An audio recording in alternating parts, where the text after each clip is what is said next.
범죄자를 찾는 영화를 시청할 때 극중에서 용의자를 찾는 매우 중요한 질문 하나가 있습니다. 그것은 이 범죄를 통해 누가 가장 큰 이익을 얻게 되는가입니다. 물론 그게 내용이 훨씬 복잡해서 얽혀있기 때문에 독자들의 예상을 깨고 반전이 일어날 수도 있지만 대부분의 이 범인들은 이 질문의 범주를 벗어나지 않는 것 같습니다. 이런 종류의 범죄 영화는 나에게 어떤 실질적인 혹은 금전적인 이익에 대한 이해관계에 따라서 사람이 얼마나 악해질 수 있는가를 잘 보여줍니다. 그래서 이것은 우리의 죄로 인하여 타락한 본성을 잘 보여준다고 할 수 있겠습니다. 여러분, 그렇습니다. 이 금전적이고 실질적인 이익은 이 타락한 세상 사람들을 움직이는 실질적인 정신이고 동력입니다. 이 세상 사람들은 조금 자기 마음에 그 일이 내키지 않는다 하더라도 상당한 대가나 보상이 약속된 것이라고 한다면 대부분 사람들은 돈 때문이라도 그러한 일을 하게 될 가능성이 크고요. 다음에 또 계속적으로 그 일을 하게 될 그 가능성이 매우 높습니다. 하지만 여러분, 반대로 어떤 일을 하고 억울하게 고초와 어려움을 겪었는데 다음에 또 그 일을 한다 그렇게 말한다면요, 이것은 우리가 어떻게 봐야 할까요? 왜냐하면 이 땅의 가치관과 다르기 때문에 그렇지 않습니까? 아무런 이익이 없는데 어떤 위험과 손해를 감수하면서도 그 일을 계속하고 있다라고 한다면 그것을 하게끔 하는 강력한 이유가 반드시 있을 것입니다. 오늘 본문의 말씀은 사도 바울이 데살로니가 교회를 향하여 자신이 복음을 전파하면서 받았던 고난과 어려움 속에서 자기가 감당했던 그 모든 사역들이 진실한 것임을 알리고 있는 그러한 내용입니다. 특별히 바울은 데살로니가 교회 성도들을 대하면서 하나님 앞에서 정직하고 바르게 했을 뿐만 아니라 아버지의 마음으로 그들을 대했다, 이 점을 강조하고 있습니다. 한마디로 사람으로부터 받는 어떤 영광이나 대가나 이런 것들을 이제 이득을 위해서 그의 사역을 한 것이 아니라 데살로니가 교회를 향한 복음 사역은 하나님 앞에서 하나님을 기쁘시게 하기 위하여 진실한 마음으로 한 것이었음을 그가 변호하면서 역설하고 있는 것을 보게 되죠. 1절에 보시면 바울이 데살로니가에 들어간 것이 헛되지 않았다라고 말하면서 시작하고 있습니다. 사도행전 17장에 보시면 이 바울 일행이 데살로니카에 들어가서 복음을 전거했을 때 유대인들의 시기와 심한 반대로 인해서 그곳에 오래 있지를 못했습니다. 워낙 심한 반대와 위협 때문에 결국 형제들이 바울과 실라를 베레아로 보내게 되는 것을 우리가 보지 않습니까? 이러한 상황을 2절에 이렇게 말씀하고 있습니다. 너희가 아는 바와 같이 우리가 먼저 빌립보에서 고난과 능욕을 당하였으나 우리 하나님을 힘입어 많은 싸움 중에 하나님의 복음을 너희에게 전하였다, 이렇게 기록합니다. 바울은 데살로니가에 오기 전에 빌립보에 갔었지 않습니까? 갔었는데요, 이 마게도냐의 첫 성이었던 빌립보에서는 사실 바울이 오고 싶어 온 것이 아니라 성령의 인도를 받아서 마게도냐 땅으로 오게 되었습니다. 그런데 여기서 점치는 요정 하나를 고치는 사건 때문에 억울하게 매를 맞고 감옥에 갇히게 되었죠. 그러나 여러분, 이 사건은 이 빌립보 감옥의 간수장 가정을 구원하는 사건으로 이어지게 되었습니다. 사실 이 바울과 실라가 빌립보에서 어려움을 겪으면서 복음을 전하고 난 뒤에 그들이 실질적으로 받았던 이익이나 금전적인 대가는 없었습니다. 단지 간수장 가정이 구원받는 사건만 있을 따름이었죠. 그러고 난 이후 이 빌립보 지역을 떠나서 그 다음으로 간 지역이 데살로니가 지역인데 여기서도 이제 심한 반대에도 불구하고 바울은 꿋꿋이 복음을 증거했습니다. 그러므로 바울이 빌립보를 거쳐 이 데살로니가에서 복음을 전하는 것은요, 그들이 어떤 받을 수 있었던 이익 때문이 아니었음을 우리가 확인할 수가 있는 거죠. 본문 9절에 특별히 보시면 바울이 자신들이 수고하고 애쓴 것을 데살로니가 교회 성도들이 알 것이다라고 말하고 있습니다. 그러면서 이렇게 말하죠. 너희 아무에게도 폐를 끼치지 아니하려고 밤낮으로 일하면서 너희에게 하나님의 복음을 전하였으노라, 이렇게 말하고 있습니다.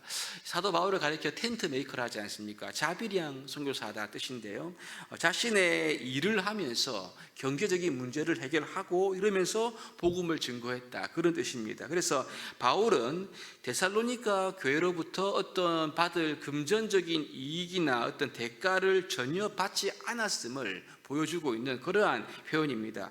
이러한 바울의 모습은 그의 모든 사역과 권면이 어떤 특별한 명예나 사람으로부터 오는 영광이나 이득을 위한 것이 아니라 이것을 취하려고 간사하게 부정하게 속임수로 아첨이나 탐심의 탈을 쓰고 한 것이 아니라 마치 유모와 같이 혹은 아버지의 마음을 가지고 즉 진실한 사랑과 마음으로 복음을 증거했다. 이것을 강조해서 말하고 있는 거죠.